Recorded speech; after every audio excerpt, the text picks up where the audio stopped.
الحمد لله رب العالمين الرحمن الرحيم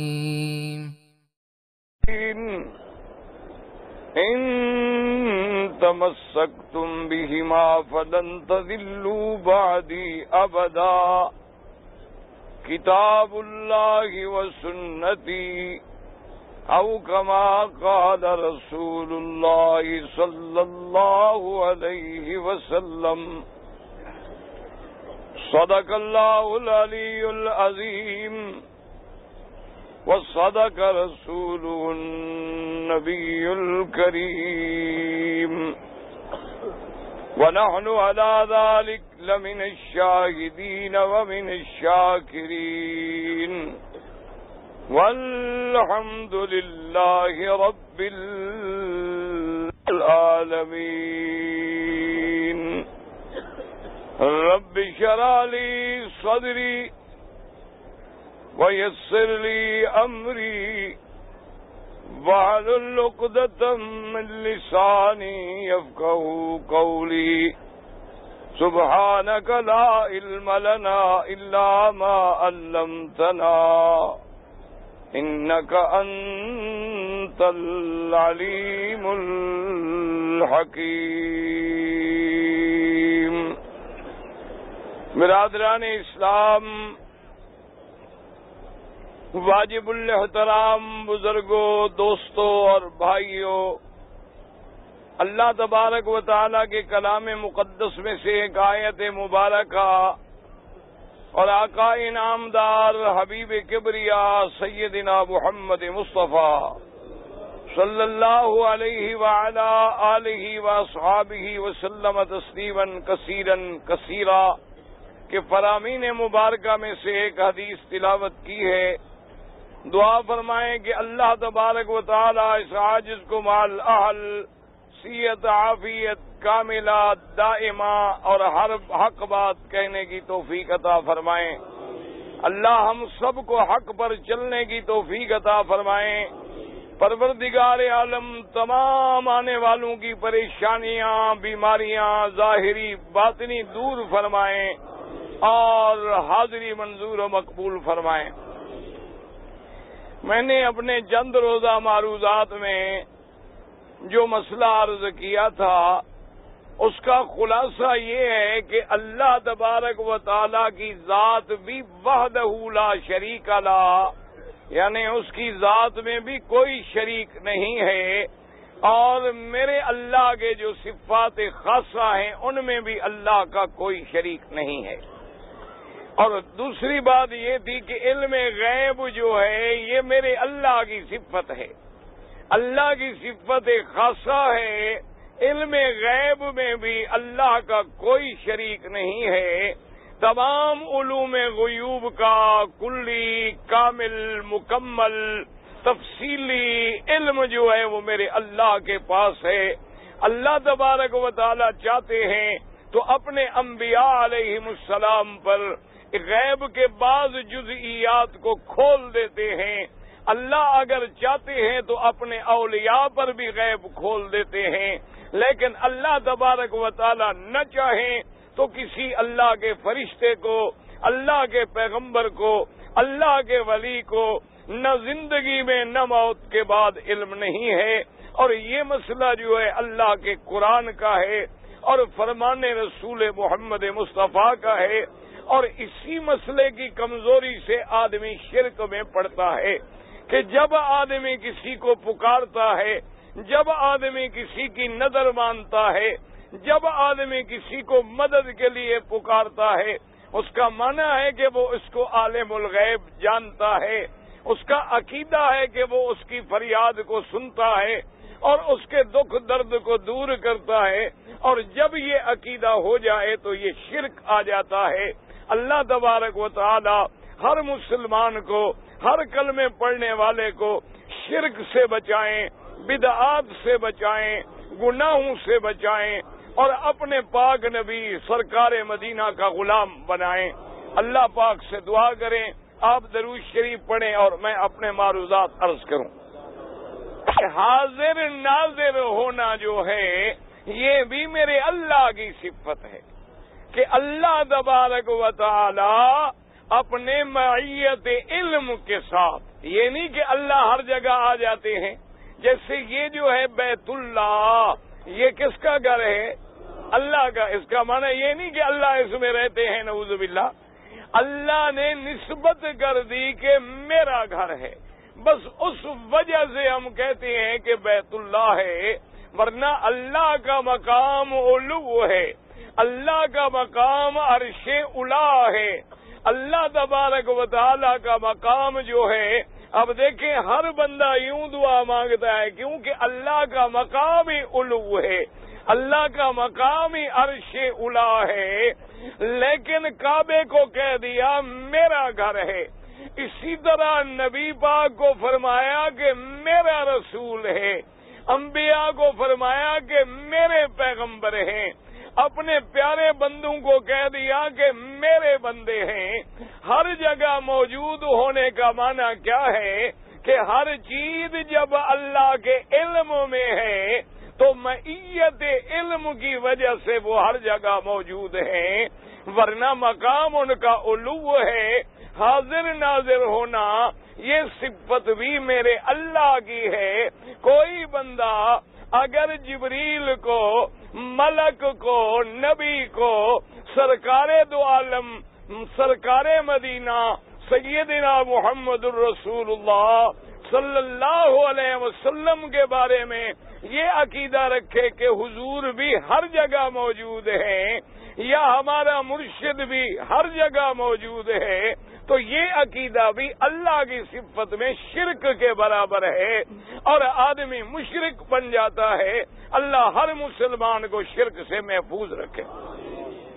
اور میں کل عرض کر رہا تھا سیدنا زکریا علیہ السلام کی بات، جہاں تقریر جو تھی وہ ختم ہو گئی، وقت جو تھا وہ ختم ہو گیا کہ سیدنا زکریا علیہ السلام اللہ کے نبی ہیں، اللہ کے پیغمبر ہیں، جن کا ذکر اللہ کے قرآن میں بھی موجود ہے.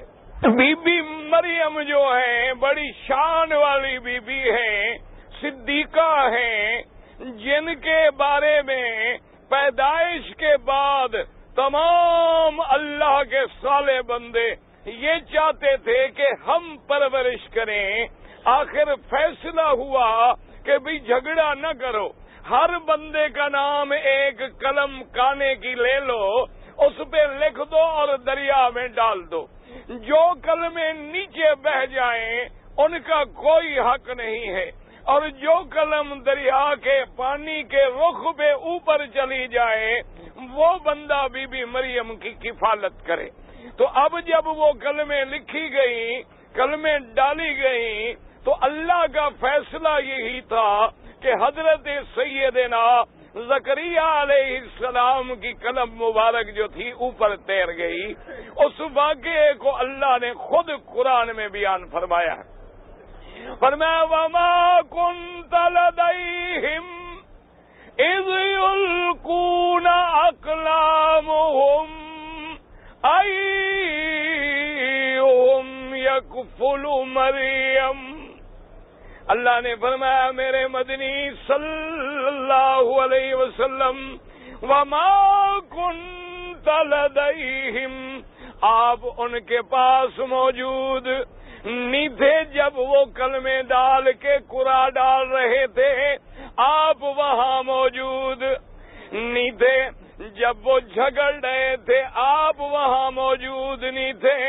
تو لہذا قرآن کی نص نے فیصلہ کر دیا کہ اللہ کا نبی ہر جگہ موجود اور حاضر نہیں ہوتا ہے. اس لیے قرآن واضح کہتا ہے وما كنت بجانب الطور، اور جب میں نے طور پہ موسیٰ علیہ السلام سے بات کی تو آپ موجود نہیں تھے. اور فرماتے نحن نقص علیک احسن القصص بما اوحینا الیک ھذا القرآن.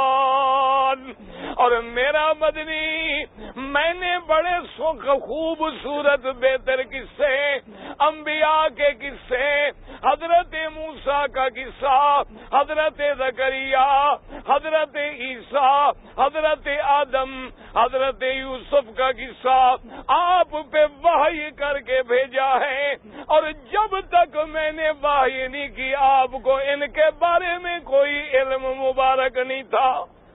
اللہ نے قرآن میں واضح فرما دیا۔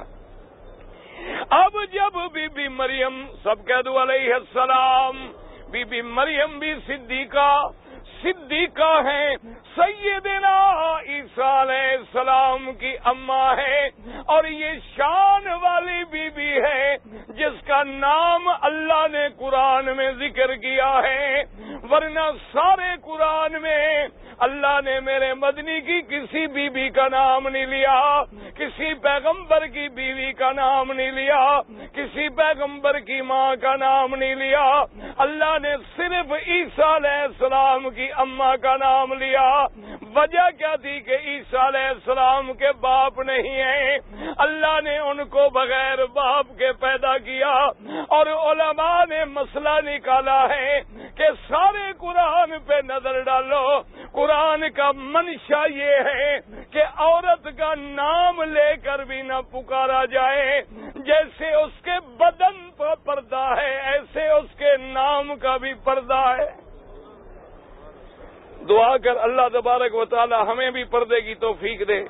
سب حضرات درود شریف پڑھ لیں اور اللہ سے دعا بھی کریں، اور جن نے درود پڑھا جلدی جلدی پڑھا ہو وہ بیٹھ جائیں، جن نے نہیں پڑھا وہ کھڑے رہیں، جلدی جلدی جلدی وقت ضائع نہ کریں۔ اب دیکھیں سارا قرآن کھول کے دیکھ، فرمایا وَأَوْحَيْنَا إِلَىٰ أُمِّ مُوسَىٰ، ہم نے موسیٰ کی اماں کی طرف وحی فرمائی، نام نہیں لیا۔ اذ قالت لأختہ، موسیٰ کی اماں نے موسیٰ علیہ السلام کی بہن سے کہا کہ بھائی کو ڈھونڈو، لیکن نام نہیں لیا۔ اللہ نے فرمایا یا نساء النبی، میرے مدنی کی بیویاں، لیکن نام نہیں لیا۔ یا ایھا النبی قل لازواجک وبناتک ونساء المؤمنین، لیکن نام نہیں لیا۔ ضرب اللہ مثلا للذین آمنوا امرأۃ فرعون، اللہ نے نام نہیں لیا۔ اس سے مسئلہ علماء نے نکالا کہ اپنے گھر میں آدمی اگر عورت کو پکارے، اپنے بچے کی نسبت سے پکارے، یا فلاں کی بیٹی یا فلاں کی والدہ یا کسی اور نسبت سے پکارے، اس کا نام لے کے بھی نہ پکارے تاکہ کوئی غلط آدمی نام یاد کر کے بھی عورت کی عزت پہ حملہ نہ کر سکے۔ تو انگریزوں کی رسم ہے نا جی کہ نام، ہر بات پہ نام۔ اور ایک یاد رکھو، ہمارے ملک میں ایک اسلام کے خلاف ایک بہت بڑی بات ہے کہ عورت کی جب تک شادی نہ ہو تو لکھتے ہیں کہ بنت فلاں، فلاں کی بیٹی۔ جب شادی ہو جائے تو پاسپورٹ ہے، ریکارڈ ہے، کارڈ ہے، اب شوہر کا نام لکھتے ہیں اور باپ کا نام ختم ہو جاتا ہے۔ یہ اسلام کے خلاف ہے۔ اسلام کہتا ہے کہ جب بھی نام لکھو اس کے باپ کا نام لکھو تاکہ ہر اولاد اپنے باپ کے نام کو باقی رکھنے والی بنے۔ اس کا کوئی تعلق نہیں کہ اس کی نسبت باپ سے کاٹ کے شوہر کے ساتھ کر دی جائے۔ اسلام کا حکم ہے کہ ادعوہم لآبائہم، اللہ نے فرمایا سب کو ان کے باپ کے نام کے ساتھ پکاریں۔ کیا مانا؟ عائشہ بنت ابی بکر، یہ نہیں کہیں گے، ہاں یہ کہہ کے بعد میں کہہ سکتے ہو کہ زوجۃ رسول اللہ، لیکن نسبت باپ کی طرف ہوگی۔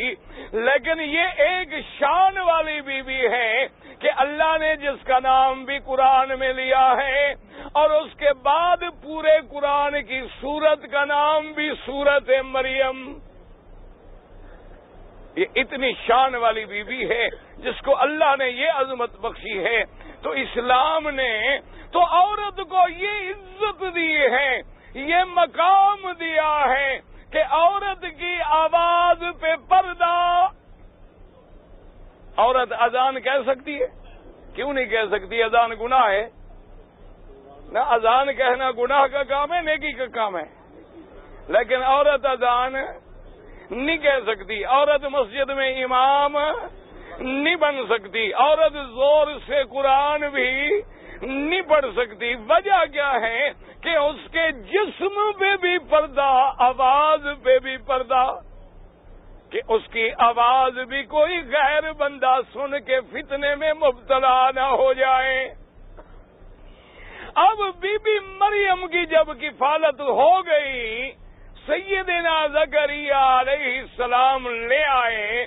انہوں نے اپنے مسجد کے قریب اپنے حجرے میں بی بی کے ٹھہرنے کی جگہ بنا دی، اور آپ نگرانی فرماتے، خدمت فرماتے، اور جب باہر تشریف لے جاتے تو دروازہ بند کر دیتے.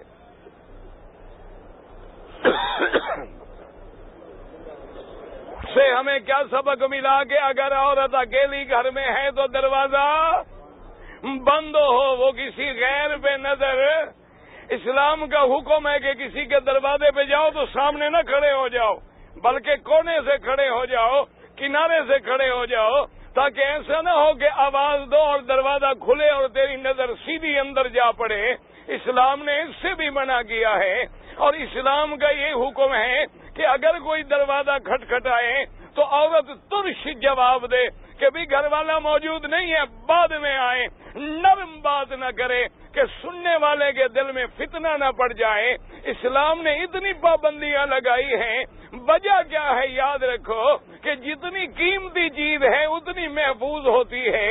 آپ دیکھیں اگر ہیرے کی انگوٹھی ہو تو آدمی بینکوں کے لاکر میں تالے میں محفوظ رکھتا ہے، اور عام انگوٹھی ہو تو ایسے پھینک دیتا ہے. اللہ نے عورت کو عزت دی ہے کہ عورت کو پردوں میں رکھا ہے، اور جو جنت میں عورت ہے اس کی بھی صفت بیان کی ہے اللہ نے کہ میرے مومنو جب جنت میں آؤ گے تمہیں ایسی بیویاں ملیں گی جن کو بندہ تو بندہ کبھی جن نے بھی ہاتھ نہیں لگایا. لیکن اب اگر عورت خود اوپن ایئر تھیٹر بن جائے تو اس کا کوئی کیا کرے؟ اب اگر عورت ہر اشتہار میں نظر آئے، اخباریں پڑھو تو عورت، رسالے پڑھو تو عورت، سگریٹ بیچو تو عورت، ٹی وی کھولو تو عورت، ریڈیو چلاؤ تو عورت، اور جناب حتیٰ کہ ایک نماز تھی وہ بھی اب نہیں پڑھنے دیتی، پیچھے مرد ہیں اور آگے عورت. انا للہ و انا الیہ راجعون. اور کیا کہہ سکتے ہیں؟ بی بی عائشہ صدیقہ فرماتی تھی کہ اگر میرے نبی نے ہمارے زمانے کی عورتوں کو دیکھ لیا ہوتا تو حکم دے دیتے کہ ان کو مسجد میں نہ جانے دو. بی بی عائشہ تو اپنے دور کو رو رہی ہے. آج 1400 سال کے بعد اگر ہماری عورتوں کو بی بی عائشہ دیکھتی تو خدا جانے کیا فیصلہ کرتی.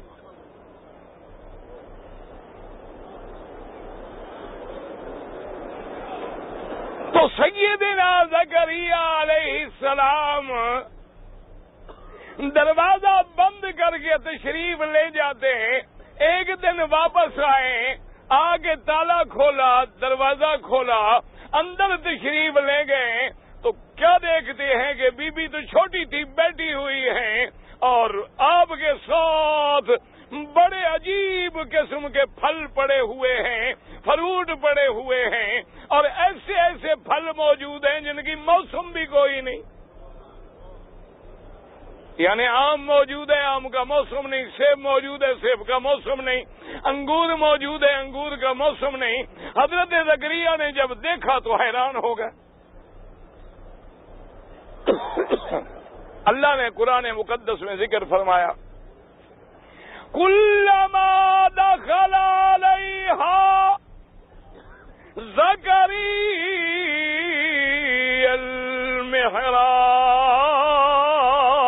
المحراب وجد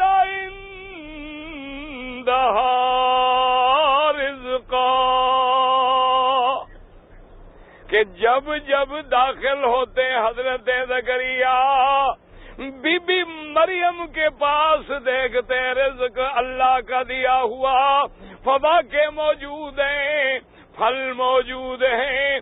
اب حضرت زکریا حیران ہوئے اور کیا فرمایا؟ قال یا مریم انا لک ھذا۔ حضرت زکریا نے فرمایا کہ بی بی مریم، یہ پھل، یہ رزق اللہ کا تمہارے پاس کیسے پہنچا؟ تو پہلے تو مسئلہ سمجھ لو، اگر حضرت زکریا عالم الغیب ہوتے، علم غیب ذاتی ہوتا یا عطائی ہوتا تو پھر پوچھنے کی ضرورت نہ، پھر حضرت پوچھتے، ان کو تو پتہ ہوتا بھی کہاں سے آیا، لیکن پوچھا کیوں کہ علم غیب نہیں جانتے تھے۔ علم غیب کس کی صفت ہے؟ ورنہ اللہ کا نبی ایک بچی سے سوال کرتے، ایک بچی سے، چھوٹی سی بچی سے۔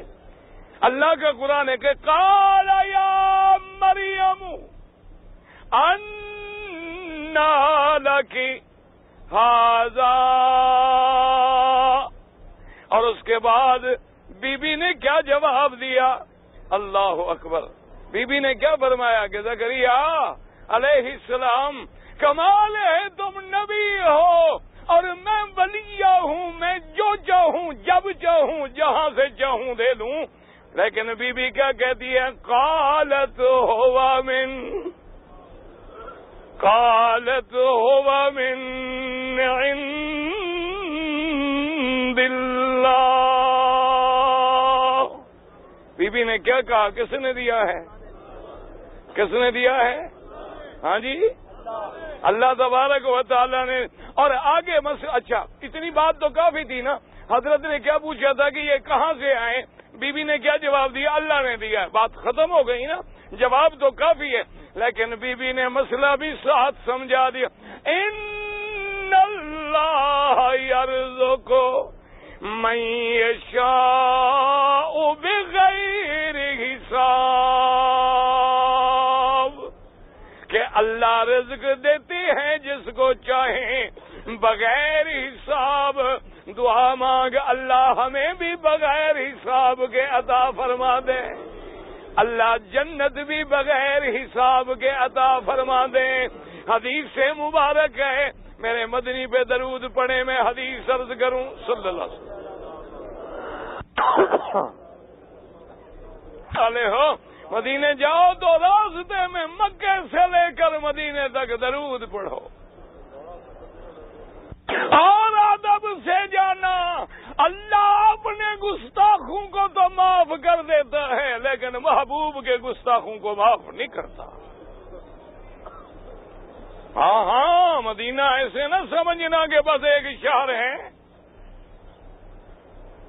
یہ نہ سوچنا کہ بس میں جناب جیسے کوئی ایک شہر سے دوسرے شہر جا رہا ہوں، نانا، یہ اگر مکہ ہے وہ مدینہ منورہ ہے، اور امام مالک تو کہتے ہیں مدینہ مکے سے بھی افضل ہے۔ امام مالک سے پوچھا گیا کیوں؟ فرمایا ہر شہر تلوار سے فتح ہوا، مدینہ محمد کے پیار سے فتح ہوا صلی اللہ علیہ وسلم۔ مسلمانوں، جب نبی کا نام آئے مجھے کہنا پڑے کہ درود پڑھو، اور قوم بھی کیا کرے، انگوٹھے چومنے کی مار پڑی ہوئی ہے قوم کو، درود پڑھنا تو آتا ہی نہیں نا۔ قوم کدھر جائے؟ مولویوں نے برباد کر دیا قوم کو۔ دعا کر اللہ مولوی اور پیر ٹھیک کر دے۔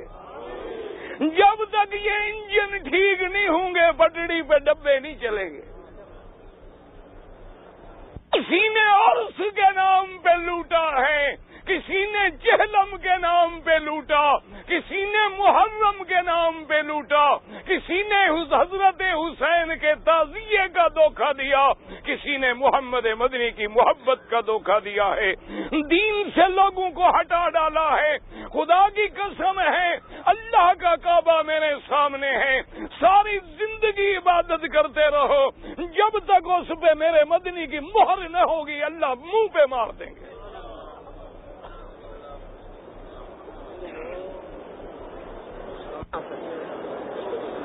خدا کے لیے دین کو سمجھو. مدینہ مدینہ ہے کہہ دو منورہ. اللہ اس کی شان کو قیامت تک آباد دائم رکھیں. یہ وہ شہر ہے کہ جس کے بارے میں میرے مدنی نے مولا سے کہا مولا تیرے خلیل نے مکہ مانگا, تیرا حبیب مدینہ مانگتا ہے. تو نے لوگوں کے دل میں مکے کی محبت ڈالی ہے, میرے مدینے کی محبت زیادہ ڈال دے. تو نے مکے میں برکت رکھی ہے, مدینے میں دگنی برکت ڈال دے. حبیب خلیل نے تیرا مکہ حرم بنایا, حبیب تیرا مدینہ حرم بناتا ہے. یہ مدینہ منورہ میرے مدنی کا شہر ہے, میرے مدنی کا مدفن ہے, صحابہ کا مدفن ہے, دین کا مقر ہے, اسلام کا مرکز ہے. جہاں میرے مدنی کی نبوت چمکی ہے, جہاں سے دین کے چشمے پھوٹے ہیں, جہاں سے اسلام کے قافلے چلے ہیں, جہاں سے قرآن چلا ہے.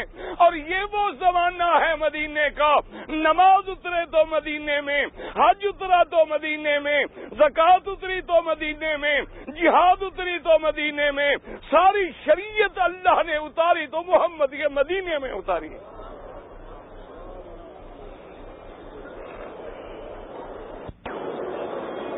صلی اللہ علیہ وسلم. امام مالک نے کیا پیاری بات کی ہے. انہوں نے کہا مکہ بھی تو تلوار سے فتح ہوا ہے نا, شہر تلواروں سے فتح ہوتے ہیں, شہر جنگوں سے فتح ہوتے ہیں. انہوں نے کہا ایک مدینہ ساری دنیا میں ایسا شہر ہے جہاں تلوار نہیں چلی. ابھی میرا مدنی نہیں گیا, ابھی ہجرت نہیں فرمائی. آج جہاں تم نے وادی عقبہ میں کھڑے ہو کے جمرۃ العقبہ پہ رمی کی ہے, یہ وہی وادی ہے وادی عقبہ جہاں 70 آدمی آیا بیٹھا ہے. اور رات کو چھپ کے میرا مدنی, ابھی مدنی مدینے نہیں پہنچا, مدینے والے پہلے پہنچے ہوئے ہیں. نصیب ہے نا مدینے والوں کا, یہ نصیب کی بات ہے نا. اللہ کے نبی فرماتے ہیں اگر 2 سڑکیں ہوں, ایک سڑک پہ ساری دنیا ہو, ایک پہ مدینے والے ہوں, تو میں مدینے والوں کے ساتھ جاؤں گا. ایک دفعہ میرے پاک نبی نے مال غنیمت تقسیم فرمایا, لیکن مدینے والوں کو نہ دیا, مکے والوں کو دے دیا, طائف والوں کو دے دیا, اسلام میں نئے داخل ہونے والوں کو دے دیا. مدینے والوں کے کچھ بندوں کے دل پہ بار گزرا کہ اللہ کے نبی نے ہمیں نہیں دیا مال غنیمت. حضور نے فرمایا مدینے والوں لوگ مال لے کے جائیں تو محمد لے کے جاؤ, بتاؤ سودا کس کا سستا ہے.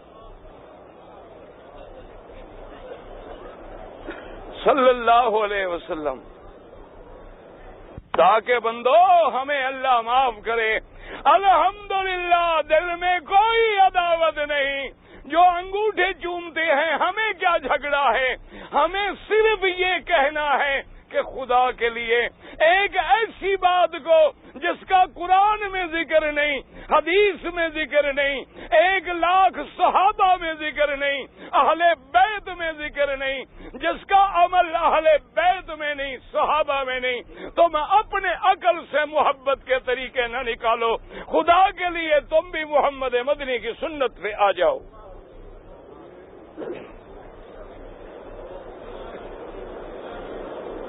مدینے والے آئے نا بیعت کرنے کے لیے, حضور نے بیعت کر لی تو پتہ ہے مدینے والوں نے کیا بات کی. سبحان اللہ. مدینے والوں کی شان ایسی ہے نا جی, اللہ نے کتنی پیاری بات ان کے دل میں ڈال دی. تو ایک مدینے والے صحابی نے عرض کیا, اس نے کہا حضور اب ہم نے بیعت کر لی, غلام بن گئے, ایک ہمارا عرض ہے محبت سے سن لیں. حضور نے فرمایا کیا بات ہے. انہوں نے کہا حضور آج آپ کے ساتھ ہم وعدہ کرتے ہیں, آپ جب مدینے آئیں گے ہم اپنی جان مال بچے اہل اولاد سب مدنی پہ قربان کر دیں گے, لیکن مہربانی کریں ایک وعدہ آپ بھی کریں کہ پھر ہمیں چھوڑ کے نہ جانا. یہ ہے عشق محمد مصطفیٰ. دعا کر اللہ ہمیں نصیب کرے. ہم تو 14ویں صدی کے عاشق ہیں نا, جہاں مرضی آئی خیرات کر لی, جلسہ کر لیا, قوالی کرا لی اور حضور کو بلا لیا. پتہ ہے میرے نبی نے کیا جواب دیا, کہہ دو صلی اللہ علیہ وسلم. آپ نے فرمایا مدینے والوں سنو, فیکم احیا وفیکم اموت. مدینے والوں، میرا بھی وعدہ ہے کہ میں زندہ بھی اب تمہارے ساتھ اور موت بھی تمہارے ساتھ. میرا وعدہ ہے میں بھی تمہیں کبھی چھوڑ کے نہیں جاؤں گا. اللہ تبارک و تعالی نے میرے نبی کے لیے، اور امام مالک رحمت اللہ علیہ فرماتے ہیں کہ بعض روایات میں ہے کہ بندہ جہاں دفن ہوتا ہے خدا کی شان ہے کہ اسی مٹی سے اللہ نے اس بندے کو پیدا کیا ہوتا ہے اور وہ اپنی اسی جگہ پہنچ کے دفن ہوتا ہے.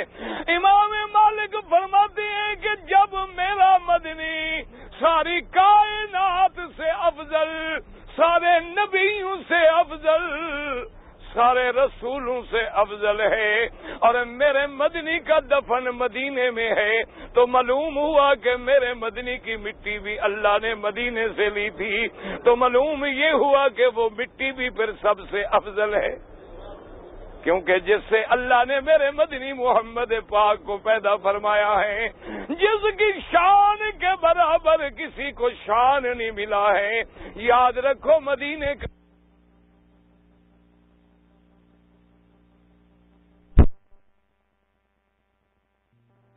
اللہ مجھے بھی نصیب کر دے. جب مدینے جائیں زبان پہ درود ہو اور دل میں محمد مدنی کا پیار اور محبت ہو، اور جب مدینے کے شہر میں پہنچ جائیں جلد بازی نہ کریں، اپنی جگہ پہ جائیں، مرد ہیں، عورتیں ہیں، بچے ہیں، بوڑھے ہیں، وہاں سامان اتاریں، سامان رکھیں، غسل کر کے اچھے کپڑے پہنیں، اچھے کپڑے پہن کے خوشبو لگائیں، کیونکہ میرے مدنی پاک کو خوشبو بڑی پسند تھی زندگی مبارک میں. اور مدینے کی مسجد میں داخل ہو کر پہلے 2 رکعت تحیت المسجد پڑھیں، کیونکہ اللہ کا حق نبی کے حق پہ مقدم ہے، اور پھر درود پڑھتے ہوئے ایسے ادب سے چلیں کہ علماء نے لکھا ہے، محدثین نے لکھا ہے کہ پاؤں بھی ادب سے رکھنا، کہیں تیرے پاؤں کی آواز بھی پیدا نہ ہو جائے، کیونکہ وہ شان محمد مصطفیٰ ہے جہاں آواز اونچی کرنے سے بھی تباہی آ جاتی.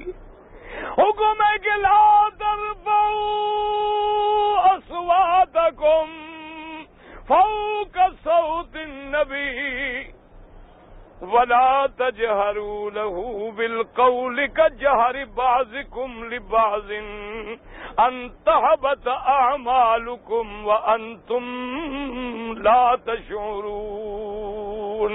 اللہ نے فرمایا خبردار کبھی میرے مدنی کی آواز سے اپنی آواز کو اونچا بھی نہ کرنا، کبھی نبی کی مخالفت نہ کرنا، کبھی سنت کی مخالفت نہ کرنا، کبھی حدیث رسول کی مخالفت نہ کرنا، کبھی میرے مدنی کے سامنے اکڑ کے بات بھی نہ کرنا. اگر تو نے انکار کیا اور انکار میں تیری آواز اونچی ہو گئی تو یاد رکھ میں تیرے سارے عمل برباد کر دوں گا، تیرے حج بھی برباد کر دوں گا، تیری عبادتیں بھی برباد کر دوں گا، تیری نمازیں بھی برباد. انتہبت اعمالکم وانتم لا تشعرون. اللہ تجھے بھی ادب دے، اللہ مجھے بھی ادب دے. اور یاد رکھو جس کے دل میں ادب نہیں ہوگا مدینے کا ادب نہیں ہوگا، مدینے والے کا ادب نہیں ہوگا، صحابہ آل بیت کا ادب نہیں ہوگا، علماء فقہاء محدثین کا ادب نہیں ہوگا. بے ادب ہمیشہ اللہ کی رحمت سے محروم ہو جاتے ہیں اور ادب والے ہمیشہ رحمتیں پا لیتے ہیں. عشق کا مقام تو یہ ہے کہ بی بی حضرت سیدنا عمر فرماتے ہیں مجھے پتا چلا کہ اللہ کے نبی نے اپنی بیویوں کو طلاق دے دی ہے اور میں مسجد نبوی میں آیا، میں نے دیکھا کہ سارے صحابہ رو رہے ہیں. میں نے پوچھا کیا بات ہے، کیوں رو رہے ہو؟ انہوں نے کہا حضور نے آج اپنی بیویوں کو طلاق دے دی ہے. حضور کی بیویاں ہماری مائیں ہیں، جب ماؤں کو طلاق مل جائے تو حلالی بیٹے جو ہیں وہ تو روتے ہیں، ان کو دکھ ہوتا ہے. حضرت عمر فرماتے ہیں میں نے پوچھا, میں سیدھا بی بی عائشہ کے گھر میں گیا, میں نے جا کے کہا کہ بی بی عائشہ کیا پتا کیا وجہ ہو گئی ہے کہ اللہ کے نبی نے طلاق دے دی. بی بی عائشہ غصے میں تھی. انہوں نے کہا عمر یہ ہمارے گھر کا معاملہ ہے, تم دخل نہ دو, تم اپنا کام کرو.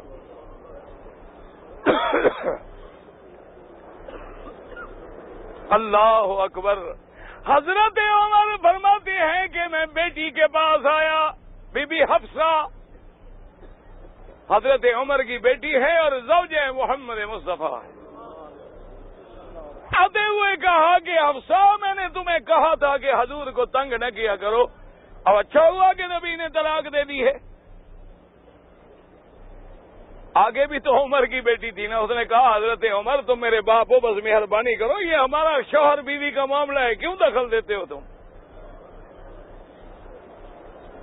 حضرت عمر کہتے ہیں میں غصے میں لوٹ آیا, آ کے پتہ کیا کہ حضور کہاں ہے, تو حضور ایک چوبارے میں تشریف فرما تھے. آپ کا غلام رباح جو ہے وہ سیڑھیوں پہ ٹانگیں لٹکائے بیٹھا تھا. میں نے جا کے کہا کہ رباح حضور کو عرض کرو کہ عمر دروازے پہ کھڑا ہے.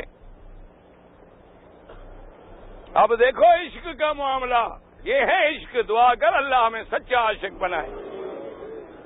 اور چوری کھانے والے مجنوں نہ بنو کہ 12 ربیع الاول میں جھنڈیاں لگا لی, انگوٹھے چوم لیے, قوالی کرا لی, عاشق بن گیا. اگر عاشق اتنا آسان تھا تو پھر حضرت بلال کو کانٹوں پہ تڑپنے کی کیا ضرورت تھی. وہ بھی کہہ دیتے کافروں کو کہ جناب ہم کوئی جھگڑا وگڑا نہیں, ہم نے تو جھنڈیاں لگانی ہیں, عرس کرنے ہیں بس.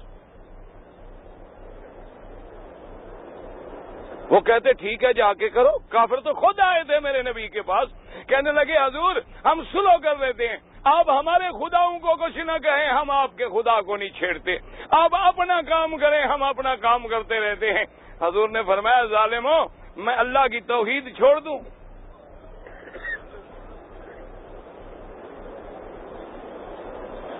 حضرت عمر کو ایک صحابی نے کہا کہ حضرت عمر کو آج اس لیے پریشانی ہے کہ ان کی بیٹی کا مسئلہ ہے, بی بی حفصہ کا. پتہ ہے عمر کیا کہتے, کہتے واللہ لو امرنی بالضرب انکہا لضربت انکہا. حضرت عمر کہتے ہیں صحابی کیا کہہ رہے ہو, اگر خدا کی قسم مجھے محمد حکم دے تو میں بیٹی کی گردن کاٹ کے رکھ دوں. کہتا ہے مجھے بیٹی کی بات کرتے ہو, میری ساری بیٹیاں محمد مدنی پہ قربان ہو جائیں. کہتا ہے کیا بات کر رہے, خدا کی قسم ہے آج اگر میرا نبی حکم دے کہ میں حفصہ سے ناراض ہوں یا تیری بیٹی نے زیادتی کی ہے اور تو اس کی گردن اڑا دے, خدا کی قسم ہے میں گردن کاٹ کے محمد کے قدموں میں ڈال دوں گا.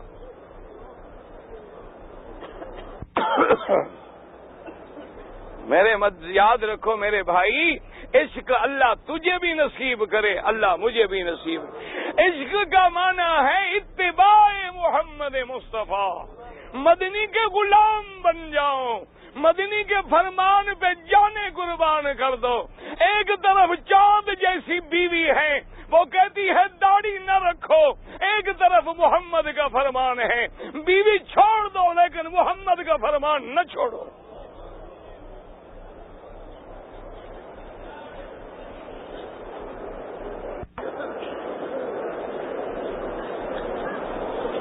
یہ عشق ہے. عشق کا معنی جھنڈیاں لگانا نہیں. اور یاد رکھو اگر ہمیں صرف میلاد منانے ہوتے, سالگرہ منانی ہوتی, ایمان سے کہو پھر 1,24,000 پیغمبر ہے, ہم کس کس کی سالگرہ منائیں؟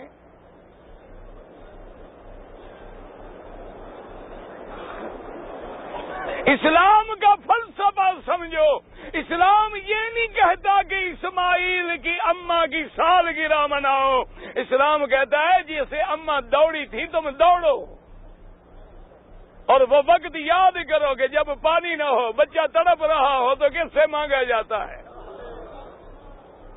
اسلام کہتا ہے ابراہیم خلیل کی سالگرہ نہ مناؤ, جیسے اس نے قربانی کی تھی وہ قربانی کرو.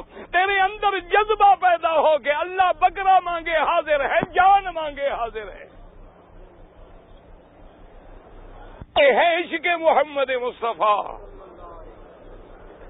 اللہ کے بندے، اللہ تبارک و تعالی نصیب فرما دے، تم کیا سمجھتے ہو اس جگہ کا کیا مقام ہوگا جس کو آباد کرنے کے لیے اللہ نے اپنے حبیب کو بھیجا ہے، اور جہاں میرے مدنی کا ڈیرا ہے، جس مسجد کو میرے مدنی نے اپنے ہاتھوں سے بنایا ہے، جہاں مدنی نے امام بن کے نمازیں پڑھائی ہیں، جہاں خطبے پڑھائے ہیں، جس مدینے کے پہاڑ بھی محمد کے عاشق ہیں نا، جبل احد حضور کا محبوب ہے کہ نہیں؟ جہاں پہاڑوں کو محبت ہو وہاں کوئی بندہ گستاخ بن سکتا ہے؟ ہمارا تو ایمان ہے مدینے کی توہین والا بندہ مسلمان بھی نہیں رہتا، لیکن عشق کا معنی کیا ہے؟ اتباع ہے۔ حضرت نانوتوی رحمت اللہ علیہ کی خدمت میں جو آدمی کبھی جاتے حاجی مدینے سے کھجوریں لے جاتے تو اپنے طالبوں کو کھجوریں دیتے، فرماتے بھی کھجور کھا لو، گٹھلی نہ پھینکنا، میرے محبوب کے شہر کی گٹھلی ہے۔ تمہارا عشق کیا ہے جناب؟ مدینے میں داڑھی بھی پاؤں کے نیچے، کھجوریں بھی پاؤں کے نیچے، ہیں عاشق ماشاءاللہ۔ سے پوچھو کہتا ہے جی سبحان اللہ، کملی والے تھے جان قربان ہے پر داڑھی نہیں رکھ سکتے، بیوی ناراض ہوتی ہے۔ نہ داڑھی والوں کی بیویاں بھاگ گئی ہیں، نہ جتنے داڑھی والے ایمان سے کہا ان کی بیویاں نکل گئی گھر سے، تمہاری بیوی بھی نہیں بھاگے گی، فکر نہ کرو۔ اور داڑھی رکھنا مرد کی شان ہے، داڑھی نہ ہونا عورت کی صفت ہے، عورت کی داڑھی ہوتی ہے؟ تمہارے ملک میں ہو تو ہو، یہاں عرب میں تو نہیں ہوتی۔ یہ اس کے سیدنا عمر، سیدنا مدنی کے دروازے پہ کھڑے ہیں، فرمایا اجازت۔ غلام نے عرض کیا، حضور نے اجازت نہ دی۔ بڑی دیر گزری، عمر نے پھر عرض کیا اجازت مانگو، اجازت نہ ملی۔ تھوڑی دیر گزری، حضرت عمر نے کہا ربا پھر اجازت مانگو مدنی سے، اور حضرت عمر کہتے ہیں میں نے زور زور سے باتیں شروع کی کہ میری آواز کسی طرح پہنچ جائے، حضور مجھے اجازت دے دیں۔ تیسری دفعہ پر حضور نے بلایا، اور جب میں آیا حضرت عمر کہتے ہیں میں نے دیکھا کہ چٹائی پہ محمد مدنی لیٹ رہا ہے۔ میں تو ایئر کنڈیشن میں بھی نیند نہیں آتی نا، ایئر کنڈیشن بسوں پہ مدینے جاؤ جی، بڑی بڑی تکلیف ہوئی ہے نا، مدینے جاتے ہوئے بھی تکلیف ہو بندے کو تو میرا خیال ہے عجیب بات۔ او خدا کا شکر کر، اگر ہمیں مدینے میں سر کے بل بھی گھسیٹ کے کوئی لے جائے نا تو شکر کر کہ کسی طرح اللہ ہمیں مدینے پہنچا تو دے، لیکن دل میں محبت ہو نا جی۔ اللہ اکبر۔ ایک بادشاہ آئے تھے جنہوں نے حرم مدینہ بنایا، پتہ ہے انہوں نے کیا وصیت کی؟ اپنے ساری غلاموں کو بلایا، وہ جو پروٹوکول استقبال کرنے والے تھے، ان کو کہا میرے ہاتھ پیچھے رسی کی طرح باندھ دو اور میرے گلے میں بھی رسی ڈالو، مجھے گھسیٹ کے لے جاؤ، میں سنت کا مخالف ہوں، میں تو مجرم ہوں۔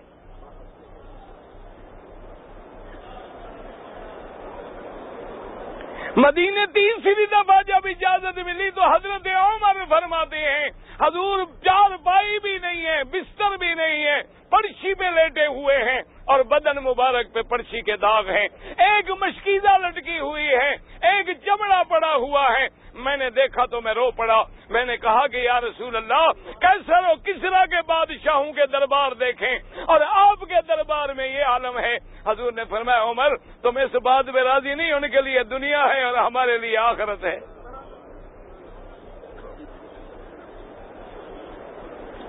اور اس کے بعد حضرت عمر نے ادب سے پوچھا، کہنے لگا حل طلقت نساءک یا رسول اللہ، حضور آپ نے بیویوں کو طلاق دے دیا؟ اس نے فرمایا ما طلقت، تو میں نے تو کوئی طلاق نہیں دی، میں نے قسم کھائی ہے کہ 1 مہینہ بیویوں کے پاس نہیں جاؤں گا، یہ ایلا ہے، یہ طلاق نہیں ہوتی، میں نے طلاق نہیں دی ہے۔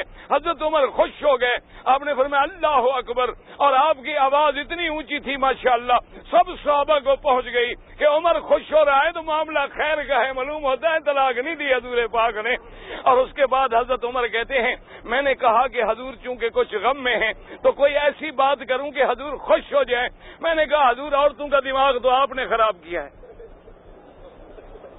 فرمایا کیسے؟ میں نے کہا حضور جب ہم مکے میں تھے نا ڈنڈے مار مار کے سیدھا کر دیتے تھے، آپ مدینے میں آپ نے کہا عورت کو مارو نہیں، عورت کو یہ نہ کرو، عورت کو یہ نہ کرو، عورتیں سر پہ چڑھ گئی ہیں ہمارے. فضائے کا رسول اللہ، حضور مسکرا پڑے. حضور صلی اللہ علیہ وسلم کو ہنسی آ گئی اور میرا دیکھے میرے نبی نے کیسا جملہ فرمایا ہے، ساری دنیا غور کرے، ایک جملہ یاد کر. حضور نے فرمایا عورت کی صفت ہے کہ کمینہ اس کے سر پہ سوار ہو جاتا ہے اور شریف پر یہ سوار ہو جاتی ہے. حضور نے کیا جملہ ایمان سے کہیں. آج یہی حال ہے کہ نہیں؟ آج یہی حال ہے. جتنے گنڈے کمینے عورتیں ایسے تیر کی طرح آگے سیدھی، اور جو بیچارہ نمازی تہجد گزارے اس پر عذاب بنی ہوئی ہے. اس کے لیے شامت اعمال ہے، جب جائے گھر میں ایسے ہے کہ جیسے کوئی DIG وردی میں بیٹھا ہو. ہر وقت چہرے پہ 12 بجے شوہر اندر داخل ہوا نہیں اور آگے جناب اسے چپل اٹھایا نہیں. انا للہ و انا، اور اگر وہ گنڈا ہے، بدماش ہے، اس نے مونچھوں پہ ہاتھ رکھا، وہ بھیگی بلی بن گئی. میں کہا جناب نیاز مند ہیں، جو کچھ کہو. وہ مارے بھی تو جان قربان ہے. اس نے کہا خبردار ٹانگیں توڑ دوں گا. حاضر جی گھر بیٹھے. حضور نے فرمایا کہ یغلبہن اللئیم، کمینہ ان پہ غالب آ جاتا ہے، وَيَغْلِبْنَ الْكَرِيمَ، اور شریف پر یہ غالب آ جاتی ہے. حضور نے فرمایا عمر ہم شریف بنیں گے اور کیا کریں؟ برداشت کریں گے ان کی بات کو اور کیا کریں؟ سرکار دو عالم جب مدینے جاؤ دعا کر اللہ نصیب کرے. ایک کیا کرنا ہے، سارے رستے میں درود پڑھو، عقیدہ رکھو. حضور نے فرمایا جب کوئی میرا امتی درود پڑھے تو اللہ درود پہنچائیں گے. کون پہنچائے گا؟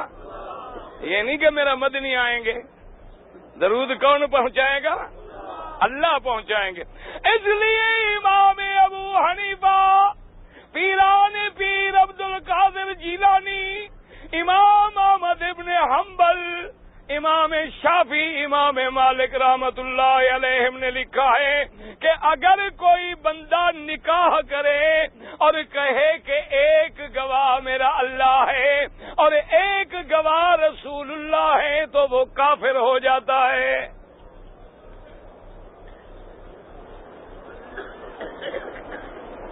میں نے نہیں کہا، پیران پیر نے کہا ہے. مجھے اوپر فتویٰ نہ لگا دینا کہ مکی وہابی ہے. یہ میں نے نہیں کہا، تمہارے پیر مرشد نے کہا ہے کہ اگر ایک آدمی نکاح کرے اور کہے کہ میں خداوند گواہ کر دائم اللہ کو گواہ بناتا ہوں اور اللہ کے رسول کو گواہ بناتا ہوں، انہوں نے کہا وہ بندہ کافر ہو جاتا ہے. کیوں نے؟ اس نے یہ عقیدہ رکھا کہ حضور یہاں موجود ہیں، حاضر بھی ہیں، ناظر بھی ہیں، عالم الغیب بھی ہیں. جب یہ عقیدہ رکھا تو ایمان سے نکل گیا.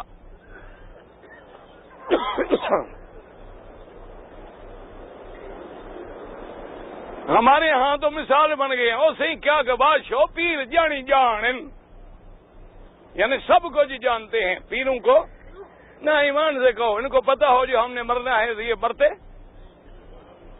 کیا جانتے ہیں.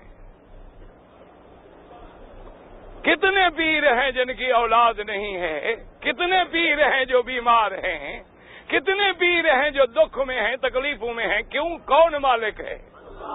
یاد رکھو، عقیدہ رکھو. اللہ کے ولی برحق، ان کی کرامت برحق، اللہ کے نبی برحق، ان کے معجزے برحق. لیکن یہ سب مخلوق ہیں، وہ خالق ہے. یہ مانگنے والے ہیں، وہ دینے والا. اپنے عقیدے ٹھیک کر لو مسلمانوں. عمل میں کمزوری ہو تو اللہ رحمت کریں گے، بخشے جائیں گے.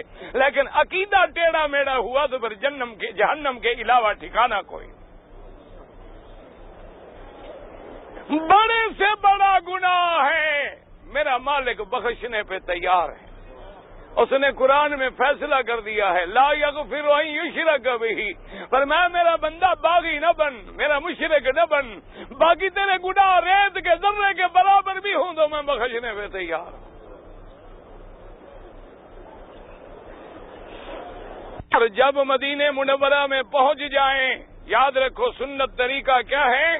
غسل کریں، کپڑے پہنیں، عورتیں مرد اپنا لباس بدلیں، خوشبو لگائیں، مسجد میں آ کے 2 رکعت تحیت المسجد پڑھیں، پھر آرام کے ساتھ مرد جو ہیں وہ مواجہ ہے رسول پاک میں آئیں اور ادب سے کھڑے ہوں، نہ زیادہ جالی مبارک کے قریب جائیں، نہ زیادہ دور کھڑے ہوں، نہ آواز زیادہ بلند کریں، نہ آواز زیادہ نرم کریں۔ یوں تصور کریں کہ اگر زندگی میں حاضر ہوتا تو میں کیسے سلام پڑھتا؟ پھر خشوع کے ساتھ ادب کے ساتھ کھڑے ہوں۔ عاشق تو وہ تھے نا، کیا پیاری بات کہی، یہ ہیں عاشق۔ دعا کر اللہ ہمیں بھی ذرا نصیب کر دے۔ کہتے اگر 1000 بار بشویم دہن بمشک و گلاب ہنوز نام تو گفتن کمال بے ادبیست۔ کہتا ہے میرا مدنی 1000 بار جو منہ کو دھو ڈالوں گلاب سے، پھر بھی تیرے نام لے کے سلام پڑھنے میں ڈر لگتا ہے کہیں گندی زبان سے بے ادبی نہ ہو جائے۔ یہ ہے عشق۔ اس لیے حکم ہے کہ زیادہ دیر نہ لگائیں، زیادہ چیخ و پکار نہ کریں، بالکل مختصر طریقے سے الصلاۃ والسلام علیک یا رسول اللہ، الصلاۃ والسلام علیک یا حبیب اللہ، اور جو یاد ہو جلدی سے سلام پڑھ کے پھر سیدنا ابو بکر پہ سلام پڑھیں، پھر سیدنا عمر پہ سلام پڑھیں، پھر آگے جا کے رخ قبلے کی طرف کر کے دعا میرے اللہ سے مانگیں کہ صلاۃ و سلام میرے مدنی کا حق ہے، لیکن استغاثہ ندا میرے اللہ کا حق ہے۔ ہر کسی کو حق دینا ہوگا، ہر کسی کا حق ادا کرنا ہوگا۔ اللہ سے دعا مانگ کے جب فارغ ہو جائیں، پھر موقع ملے تو جنت البقیع الغرقد پہ جائیں، جہاں میرے مدنی کی بیویاں دفن ہیں، جہاں سیدنا عثمان دفن ہیں، جہاں بی بی فاطمہ دفن ہیں۔ بی بی فاطمہ کی قبر بھی جنت البقیع میں ہے۔ یہ حضور کے روضے کے ساتھ بی بی کا گھر ہے، یہ قبر نہیں ہے۔ بات کو یاد کر کے سمجھا کریں، اور اللہ موقع دے تو پھر مسجد قباء جائیں اور صبح کی نماز پڑھ کے پیدل جائیں تو سبحان اللہ، پیدل چل کے وہاں جا کے 2 رکعت پڑھیں۔ حضور نے فرمایا جو مدینے سے چل کے قباء میں آئے گا، میں اس اللہ فرماتے ہیں اس کو پورے عمرے کا ثواب دوں گا۔ کیوں؟ میرے اللہ نے جیسے مکے میں عمرہ رکھا، مدینے والوں کے لیے قباء کی حاضری کو عمرہ بنا دیا۔ اس کا شان ہے نا وہ جس کو دینے پہ آئے۔ کیوں؟ اب مدینے والے بیچارے روز کہاں جائیں طواف کرنے، اور کسی جگہ طواف ہو نہیں سکتا۔ اللہ نے فرمایا کہ میرے مدنی اور حضور خود مسجد قباء جاتے، خود شہدائے احد جاتے، اور علماء نے لکھا ہے کہ جب باہر سے جاؤ، جوں جوں مدینے کا شہر نظر آئے، جوں جوں مدینے کا روضہ نظر آئے، اتنی دل میں تڑپ زیادہ ہو، ادب زیادہ ہو، درود زیادہ ہو۔ سگریٹ پھینک ڈالیں، اپنے منہ کو گندا نہ کریں، تم پاک نبی کے پاک شہر میں جا رہے ہو۔ اپنے چہروں پہ داڑھی رکھ لیں، سنت کی مخالفت نہ کریں، تاکہ اس نبی کے شہر میں جس کا ہم نے کلمہ پڑھا ہے وہاں بھی اگر لحاظ نہ کیا تو کہاں لحاظ کریں گے؟ اللہ تبارک و تعالیٰ کی شان دیکھیں، وہ شان بھی نرالے ہوتے ہیں۔ اللہ اکبر۔ اب دیکھیں جی، اللہ کا نبی ہے، پیغمبر ہے، سبحان اللہ، لیکن اللہ نے علم نہیں دیا۔ میرا پاک نبی سرکار دو عالم کہہ دو صلی اللہ علیہ وسلم، اللہ اور حضور نے فرمایا میرا مدینہ ایسا شان والا ہے۔ یاد رکھو، حضور نے فرمایا مدینے کی زمین ایسی شان والی زمین ہے کہ یہ پاک کو قبول کرتی ہے، ناپاک کو نکال دیتی ہے۔ اس لیے حدیث میں آتا ہے کہ قیامت سے پہلے زلزلہ آئے گا، اور مدینے میں جتنے منافق ہیں، بے دین ہیں، مدنی کے مخالف ہیں، اللہ سب کو نکال دیں گے۔ چونکہ مدینہ پاک، مدینہ بھی پاک، مدینے والے بھی پاک، رہنے والے بھی پاک، جن کی پاکی کا میرا خدا گواہ ہے، جن کی پاکی پہ قرآن اترے ہیں، جن کی شان میں اللہ کا قرآن اترا ہے، اور جس مدینے کے پہرے دینے والا خود میرا مدنی محمد مصطفیٰ ہے صلی اللہ علیہ وآلہ آلہ وصحبہ وسلم تسلیما کثیرا۔ لیکن اپنے عقیدے کو صاف رکھیں، دیکھیں کہ حضرت زکریا پیغمبر ہے، سامنے کھڑے ہیں، سامنے پھل پڑے ہوئے ہیں، اور بی بی جواب میں کیا کہتی ہے؟ قالت ہوا من عند اللہ ان اللہ یرزق من یشاء بغیر حساب۔ بی بی کہتی ہے زکریا یہ اللہ کی طرف سے ہیں، اور اللہ چاہیں تو بے حساب بھی رزق عطا فرما دیں، بے موسم بھی رزق عطا فرما دیں۔ اب دیکھیں شان پیغمبر کی، جب رات کا وقت ہوا، تہجد کی گھڑی آئی، تو اللہ کا پیغمبر مصلی پہ کھڑا ہے اور اللہ کو پکارتا ہے۔ اللہ تبارک و تعالیٰ فرماتے ہیں اذ نادى ربه نداء خفيا، کہ میرا پیغمبر بڑے خفیہ انداز میں پکارتا ہے اور کہتے ہیں رب ہب لی من لدنک ذریۃ، میرا مولا اگر بی بی مریم کو بغیر موسم کے پھل مل سکتے ہیں تو اپنے پیغمبر کو بھی بغیر موسم کے بچہ عطا فرما دے۔ میرا مولا میں بوڑھا ہو گیا ہوں، بشتان الراس شیبا، میرے بالوں میں سفیدی آگ کی طرح جھلک پڑی ہے، میں بوڑھا ہو گیا، کمزور ہو گیا ہوں، میری بیوی بھی بوڑھی ہو گئی، اب اولاد کی موسم تو کوئی نہیں ہے، لیکن حبلی من لدنک ولیا یار سنی۔ اب دیکھیں نبی کس سے اولاد مانگ رہا ہے؟ ہاں جی کس سے مانگتے؟ سب مل کر کہتے اولاد کون دیتا ہے؟ اگر اللہ دیتا ہے تو یہ پیر بخش جو نام رکھا ہوا ہے یہ کیا معنی ہے پھر؟ حسین بخش، پیر بخش، فقیر بخش، امیر بخش، پینے دیتا، یہ کیا ہے؟ وہ دیتا تو خدا ہے، پھر یہ پیر کی طرف۔ یاد رکھو یہ شرک ہے، چھوٹا موٹا گناہ بھی نہیں۔ یہب لمن یشاء اناثا ویہب لمن یشاء الذکور، اللہ چاہے تو بچے دے دے، اللہ چاہے تو بچیاں دے دے، اللہ چاہے تو بالکل نہ دے، اللہ چاہے تو جوڑے دے دے، کوئی بچہ نہیں دے سکتا۔ یاد رکھو جو کلندر سے مانگتے ہیں، پیروں سے مانگتے ہیں، وہ شرک ہے۔ اولاد دینے والا کون ہے؟ میرا اللہ۔ اللہ کا نبی مصلی پہ ہے، اللہ نے فرمایا کہ جبریل جا کے کہہ دو یا زکریا انا نبشرک بغلام اسمہ یحییٰ لم نجعل له من قبل سمیا۔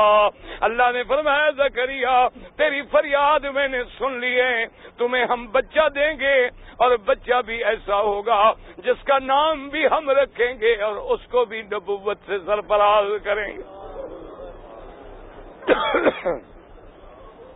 اب دیکھو جی اللہ کا نبی، اللہ کا قرآن پڑھا کرو، اللہ کا پیغمبر پتہ ہے کیا کہتے؟ جب خبر مل گئی کہ بچہ دیں گے، اب پیغمبر کہتے ہیں مولا رب جعلنی آیا، میرا اللہ مجھے کوئی نشانی بتلا دیں، مجھے کیا پتہ لگے گا کہ بچہ کب ملے گا؟ ایمان سے کہیں جو عالم الغیب ہو وہ بھی نشانیاں ڈھونڈتے ہیں، ابھی علاماتیں پوچھتے ہیں۔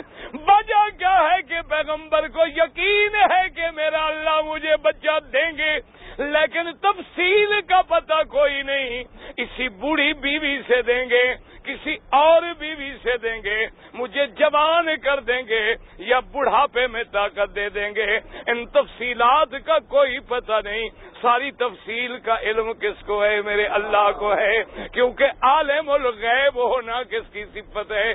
میرے اللہ کی ہے۔ شان سنے میرے مدنی کا، فرمایا قُل لَا أَقُولُ لَكُمْ عِندِي خَزَائِنُ اللَّهِ وَلَا أَعْلَمُ الْغَيْبَ وَلَا أَقُولُ إِنِّي مَلَكٌ۔ اللہ نے فرمایا میرا مدنی سرکار دو عالم اعلان کر دیں کہ اے لوگوں سن لو، قُل لَا أَقُولُ لَكُمْ، میں تم سے ہرگز یہ نہیں کہتا، میں یہ دعویٰ نہیں کرتا کہ اللہ کے خزانے میرے ہاتھ میں ہیں، اور نہ میں دعویٰ کرتا ہوں کہ علم غیب میرے ہاتھ میں ہے، اور نہ میں دعویٰ کرتا ہوں کہ میں نوری فرشتہ ہوں، بلکہ میں اللہ کا پیغمبر ہوں، اللہ کا نبی ہوں۔ جیسے دوسرے مقام پہ فرمایا قُل لَا أَمْلِكُ لِنَفْسِي نَفْعًا وَلَا ضَرًّا إِلَّا مَا شَاءَ اللَّهُ۔ اللہ نے فرمایا میرا مدنی اعلان کر دو کہ میں تو اپنی ذات کے نفع نقصان کا بھی مالک نہیں۔ کون مالک ہے؟ اور آگے کیا فرماتی ہیں؟ وَلَوْ كُنْتُ أَعْلَمُ الْغَيْبَ لَاسْتَكْثَرْتُ مِنَ الْخَيْرِ وَمَا مَسَّنِيَ السُّوءُ إِنْ أَنَا إِلَّا نَذِيرٌ وَبَشِيرٌ۔ اللہ نے فرمایا میرے مدنی اعلان کر دو۔ اللہ کا نبی فرماتے ہیں لوگوں سمجھ لو، اگر میں عالم الغیب ہوتا تو پھر میں ساری بھلائی اکٹھی کر لیتا، مجھے کبھی دکھ نہ پہنچتا، تکلیف نہ پہنچتی۔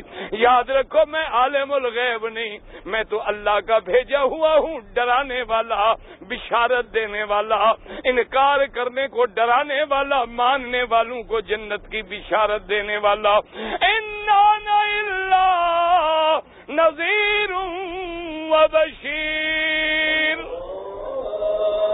اللہ